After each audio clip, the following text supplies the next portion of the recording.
guys, it's Akumi here. Welcome back to the show. Sorry about my hair being kind of a mess right now. I'm going through a little bit of an identity crisis right now. But for today's video, I want to start a brand new series to my channel called RNG, otherwise known as Ryu News Gaming. And yes, before you ask, it was originally Ryu Gaming News, and then I switched it just so I can call it RNG. And for this series, what I do is I take 3 random games that I am excited to come out, and I just kind of talk about them a little bit, you know? It's kind of like those videos that I did on Pokemon Sun and Moon and Destiny 2 and all that shit, where I just kind of talk about the game, except I don't go nearly as in-depth with it. I just kind of like briefly touch upon it, you know, talk about the game, talk about, you know, what's good, what's in it as far as we know right now. And its release date, maybe a beta if it exists, but you know, sometimes it doesn't, sometimes it does. And as you guys can see, I got a brand new microphone with me, so my sound quality should be quite increased. Just kidding, this thing's not plugged in, I'm pretty sure it's broken. Got him! But my quality has been increased to some extent because instead of my normal 720 30 frames per second shit, God, it is bright outside. I increased the quality of my camera to 1080 60 frames a second, so that's some quality shit, boy. But before we get on to the 3 games I want to talk about today, I want to disclose that my birthday was just a few days ago as of this recording, and I haven't done anything for my birthday yet because I'm an antisocial piece of shit who never leaves his house. So I'm going to leave it up to you guys to decide what I should do for my birthday. Should I A, go to a restaurant, B, see a movie, C, hang out at a vape lounge with a couple of my friends for a little bit, or D, kill myself? I'll put all the answers in the iCard in the upper right hand corner of the screen, and you guys get to decide what I should do to celebrate turning 19 as of 2017. I'm pretty sure you all will choose D, so you know, this might be my last video, but it's been a good run. But enough with all this intro crap, let's get on to the games! The first game for today, I'm pretty sure you should have guessed it going into this video. It's Destiny 2, boy. Original content! Now, I've already touched upon Destiny 2 numerous amounts of times, but, you know, the beta was a thing that happened since my last Destiny 2 video, and there has been quite a few things released and announced and all this shit after the beta, and, you know, since my last Destiny 2 video, so I'm just going to briefly touch upon it here. Now, I'm not going to go into what Destiny 2 is. I'm pretty sure you guys know of it by now after all my Destiny 2 videos. And, you know, if you've played Destiny, it's pretty much an upgraded version of that, let's be honest. But as for some new stuff announced since my last Destiny 2 video and since the beta, let's talk about the pre-order bonuses. The first pre-order bonus is an exotic trace rifle. Don't know what the fuck that is exactly, but basically, it's a giant laser, and you get it just by pre-ordering the game. Ho, you gotta love it. You gotta love that shit. Extremely overpowered, and it's in your energy slot, so, you know, have fun with that. Can't wait to see how much this thing gets abused. As for the next pre-order bonus, it's a kill tracker ghost. It's a ghost that tracks who kills. Not much to talk about. It's pretty dope. I like it. I think I'm gonna use it. But you know, not much to touch upon here. And no, I'm not going to be talking about this infernal abomination. Fuck you. Fuck you, Bungie, for creating this. Please kill it. I don't want it existing anymore. Now, as you guys may know, after the console beta, Bungie received a large amount of feedback regarding the game that players had a little bit of issues with. Things like your grenade taking a full fucking minute and a half to reload, and then it did virtually nothing, and the fact that your supercharge took 4 fucking ever to cool down, and then in the Arc Strider's case, if you didn't know how to use the thing, that's a waste of your super right there. Bungie has acknowledged said feedback, and they're going to be implementing it into the game as well as the PC beta. So the PC beta will have faster cooldown rates for your grenade and your supercharge. It'll have more frequent heavy weapon drops. And, you know, just shit like that. The good news is, in the full launch of the game, there will be armor perks that allow you to charge your super faster. And this isn't going to be like exotic perks It's going to be normal armor perks that you can find on anything from an uncommon to an exotic. And regarding supers themselves, like the actual supers that you use, I'll admit that for a while I was one of those people that bitched over and over again that the Hunter seemed really underpowered compared to the Warlock and Titan. Just in terms of their supercharge, like the Arc Staff just really seemed underpowered compared to the Daybreak and the Sentinel Shield. But after playing the beta, I can confidently tell you that for the most part, the supers are balanced.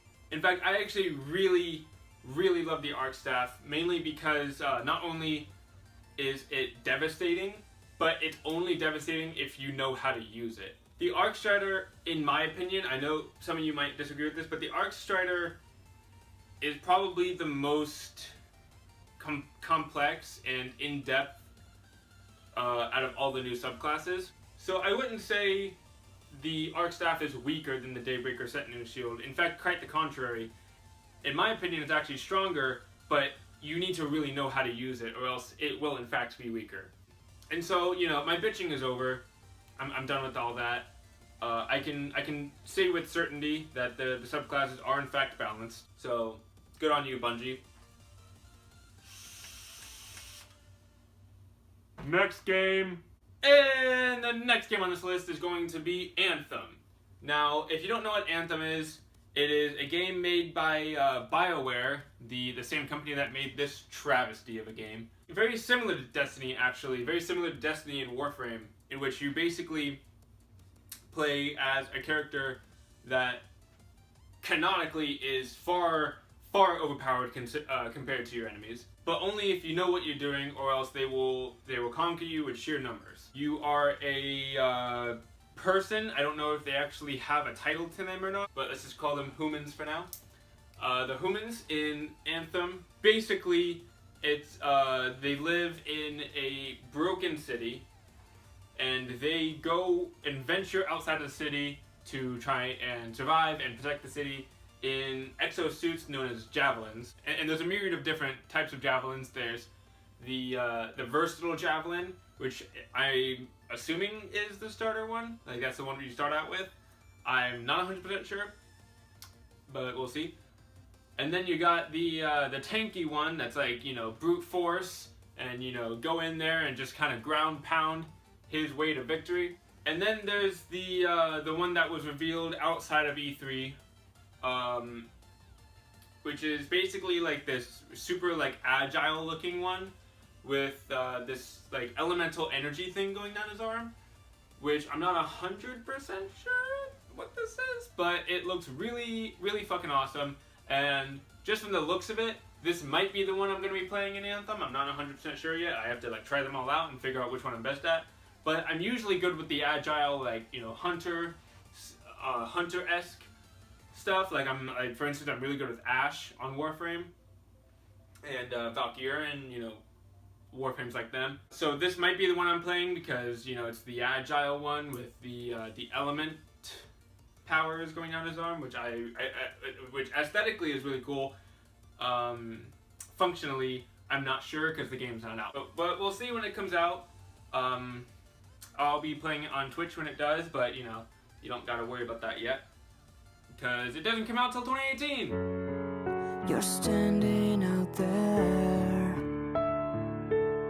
So, you know, hopefully Destiny 2 and the Plains of Eidolon and Dead Island 2 will soothe my gaming needs until then. Dead Island 2? Don't you mean Dead Island Riptide? No, sir, I mean Dead Island 2. Dead Island 2, not going to be one of the games on this list, but I'll talk about it briefly here. It is a third Dead Island game coming at literally the end of 2017. And if you're wondering why it's called Dead Island 2 when it's the third one, I'm not 100% sure. Companies do this a lot. Just look at Assassin's Creed and Grand Theft Auto. GTA 5 is not the 5th Grand Theft Auto, if you're wondering. I think it's probably like the 8th, I believe. So, companies do this a lot. Same thing with Kingdom Hearts too. Kingdom Hearts 3 the upcoming Kingdom Hearts 3 is not even close to the third Kingdom Hearts. Shit. And the last game on this list is Pokemon Ultra Sun and Moon. Got him! Got him! And the last game on this list is going to be the upcoming Spider-Man game coming out for the PS4. That was a joke, by the way. I'm not talking about Pokemon Ultra Sun and Moon because I spent the first half of my serious YouTube gaming career talking about Pokemon Sun and Moon, and Ultra Sun and Moon is probably not going to be that much different. So, you know, just play the fucking game. It got brighter outside. Fuck. But the last game I will be talking about today is the Spider-Man game coming out for the PS4. Normally, I don't really like games that follow an already existing storyline, like, you know, all the anime games and Batman and Spider-Man games and shit like that. I'm not really too big of a fan of them. I have my exceptions. But normally, games that follow an already existing storyline, I'm not too happy about. But this Spider-Man game, I am very excited about, mainly because it actually doesn't do that. It doesn't follow an already existing storyline. It doesn't follow the, you know, Spider-Man Homecoming storyline or some shit like that. According to the company making this game, which I'll put up on screen because I forgot who they were, this game will be following an entirely original storyline that hasn't been seen in the comic books or movies or TV shows or anything like that. It's a completely game exclusive storyline, and we saw some gameplay from this new Spider-Man game at E3 this year, and I have to say I was very excited to see it because it looks like a hell of a lot of fun. Honestly, there's not really much I can say about this game other than the fact that I'm really excited to play it because it looks like a shit ton of fun, and I can't wait till it comes out. But unfortunately, just like Anthem, it doesn't come out to 2018. You're standing out there. But don't worry about it too much, guys. The waiting will finally be over once our lives come to an end. Death is upon us. Please help. And that is the show for today, guys. Thanks for stopping by. Before you go, I have a few quick announcements for you guys. As you may or may not know, Devin Lindsay, this little shithead right here, started up a brand new channel called Death to Suicide. And yes, it is quite emo, but it is his new channel in which he uploads songs for you guys because he's trying to start up a music career. And you know, I just wanted you guys to go to his channel. It'll be in the upper right hand corner, right in that iCard, and show him some love. Tell him I sent you. I may or may not be featured in one of his songs in the future, so look forward to that. Also, me and him will be collabing soon in future videos, both on my channel and on his, so look forward to that as well. And that's really all I have to say for today, guys. Thanks for stopping by, clicking on this video. Hope you enjoyed. Leave a like if you did. Subscribe to the channel if you want to see more content. And that's really all I have to say for today. And until next time, guys, I'll see you in the next video. This is Akuma, signing out.